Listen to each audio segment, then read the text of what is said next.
I'll use a glove till we get him out. Oh, don't grab the top one. There we go. And once he's out, he's a friendly guy. But if you pet Willie, where you going, dude? Willie the track star. What do you know? All right, if you pet him right here, it feels all rough and bumpy. Pet him here, it feels like sandpaper. You pet him here, it feels like a wallet or a purse or something like that. So this guy is a cool dude. He is shedding right now, so his colors are a little bit dull. And let's see if any of these want to shed off for us. Doesn't look like he's ready yet. The quills all pop off too, though, and then the new one will be under it. Oh yeah? Cool. So this guy is an arboreal creature, meaning meant to live in the trees. Those long claws help him climb the trees real well, just like he climbs that cage. When he's in the trees, the brown coppery legs blend in with the branches, and his green back blends in with the leaves. And then those stripes on his tail are like branches going across, right? So he hides real well in trees, but then he also has a form of mimicry. So that if an animal is coming to him that he thinks may be a threat to him, he turns his head like this and tries to show this on the side of his face to be an eyeball. Because if he actually was an animal with an eyeball that big, most things would go and run away instead of come at him looking for an easy meal. Yeah, we had a huge increase in flies yesterday. We've been working all day to get rid of flies. These ones are leopard geckos. These ones also have their own form of mimicry. So who thinks they know what these are mimicking?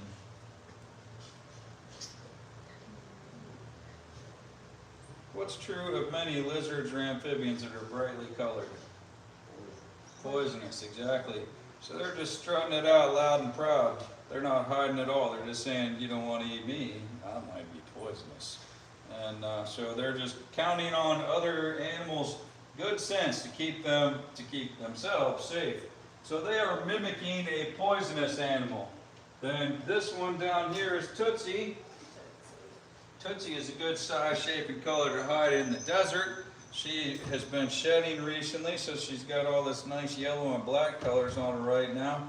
Then over time she goes back to the orange color. Right when you peel her off, she's all yellow and black and brown underneath. So Tootsie hides well in the desert. She has her parietal gland. Am I saying it right? Parietal gland. This one and this one both have a parietal organ, which this little white dot on the top of his head is his parietal organ.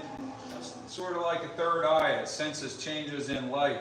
So if this one wasn't numb to it for me doing this every day, she'd be like, ah, whenever something came overhead like that, because she would think that something was coming from above to get her, and she would scurry underneath of a rock. So like the other lizards here, this one has its own form of mimicry. Anybody have an idea what form of mimicry this one has? So this one is mimicking an animal with spikes. And the reason this is mimicry and not defense is these spikes are entirely fake. There's nothing sharp about them at all. They're just rubbery little decorations. Anybody can hold this one if they want to. Do you want to hold it? Okay. There you go. Don't drop it, okay? Might need two hands there. A little on the small.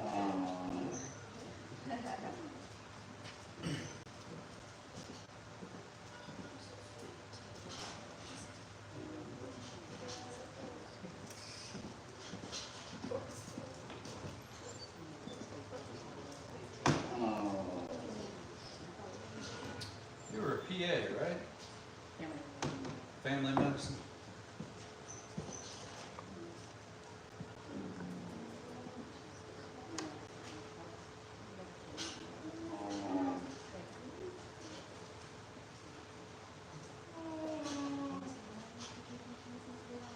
Say what?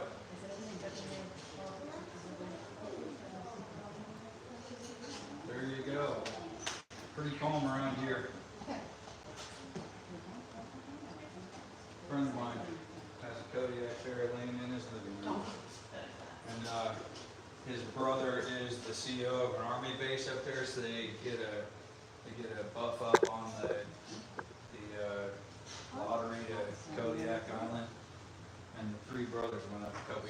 two of them. So they're never going with the third one again. Because they got up in the morning, there were Snickers wrappers and stuff laying around inside of the tent. And then they open up the tent, and there's like bear paw prints this big right outside of the tent. And they're like, "Are you trying to get us killed?" Anybody else want to hold this one? All right. If Willie goes outside, give me a holler.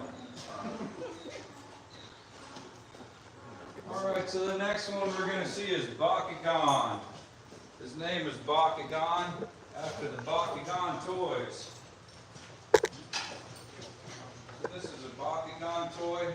These are the kind of toys that my son used to be in love with and had about 100 of these, like a Matchbox car's little case.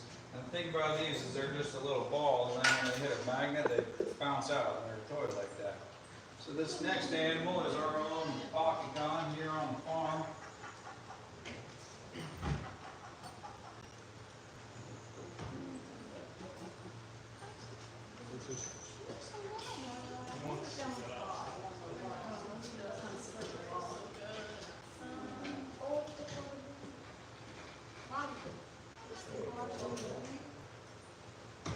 This one is our own Bakugan.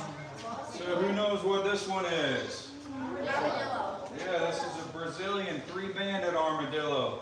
So this is a carapace, not a shell, because he's a mammal, not a reptile. And this is the front of his carapace, this is the back half, and then these are his 1, 2, 3 moving bands. So we see all these little star-shaped patterns on him. These are little bony plates.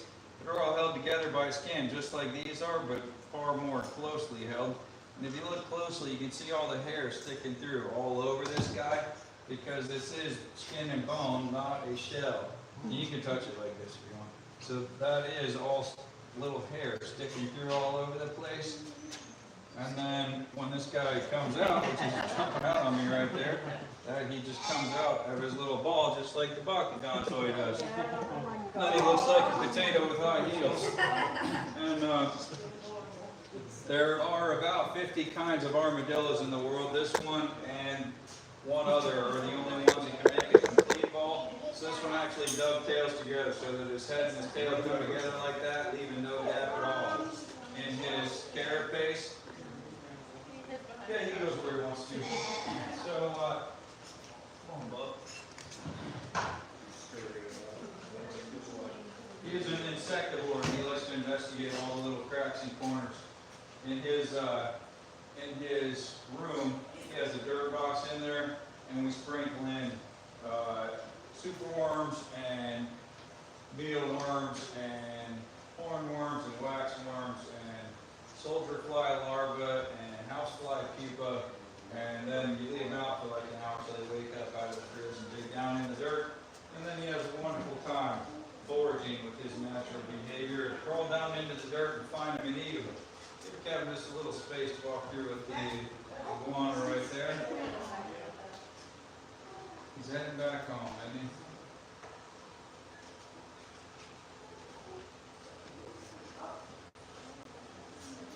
There he goes. Shut the door on.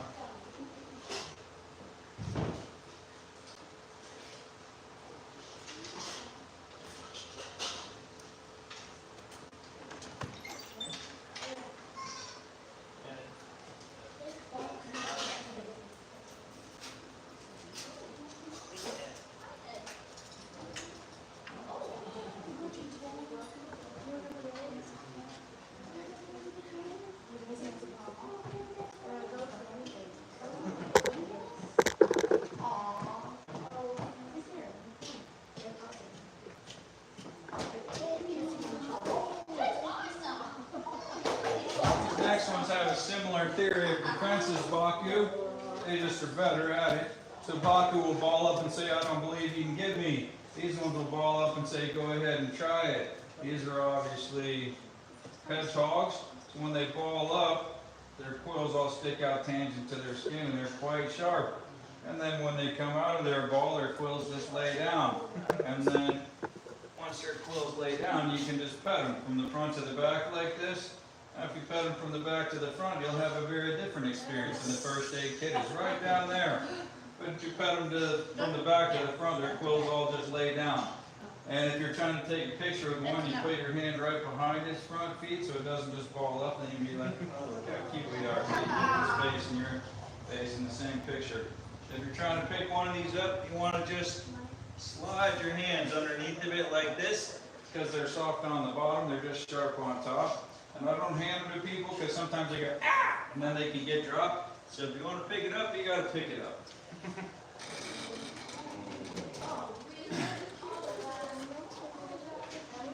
Did you work at Camp Carnival? I did not. So we went on a cruise one time, and he was 5 years old. Really? And you know, the Camp Carnival is staffed with Eastern European women with advanced degrees and no job.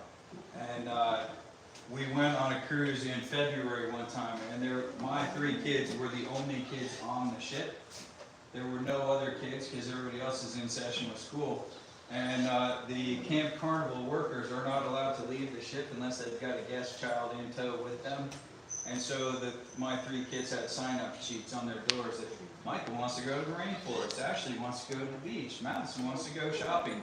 And my wife and I went diving every day of that cruise, and the kids are out running around with 10 and 12 Camp Carnival employees at a time. And everybody had a great time.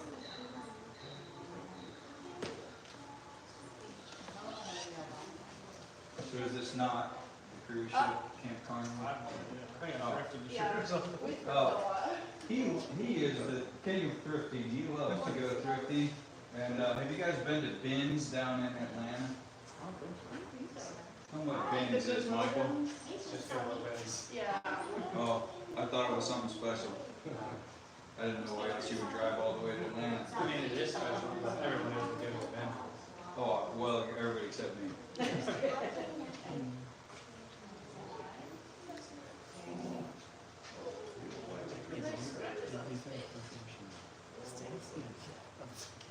Thank you.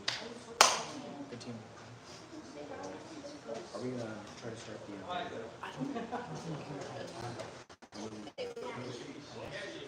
That was all bad.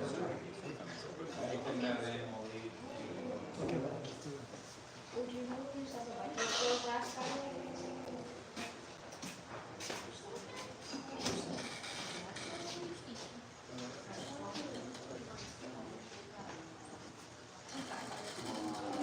Where you guys from? All right. Is that over there where Elon College is? So I lived in Virginia Beach, Chesapeake, and my wife's thing with her father, she I never known in Virginia.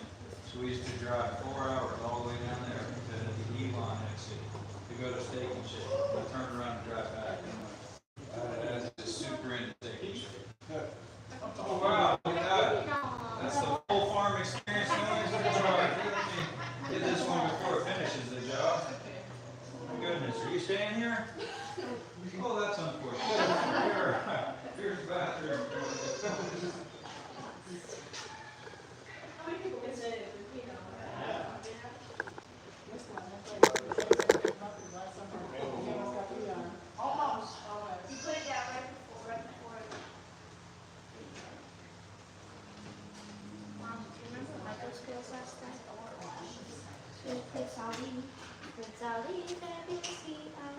John, did you put these back? Yeah. Okay. The doors were open.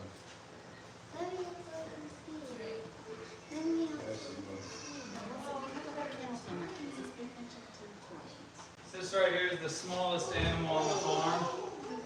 These are called micro squirrels. They're also called African door mice. Doesn't have anything to do with the door, but the region they're native to in South Africa is called Dor, D-O-R. So these guys, full grown, weigh about 20 grams. They're the smallest type of squirrel. You guys can feel them if you want. No, this is the baby. I'll show you a full grown one in just a second. I'll let you hold him too. This one can be jumpy, so I have to be careful with it. So if this thing jumps out of your hands, you might never get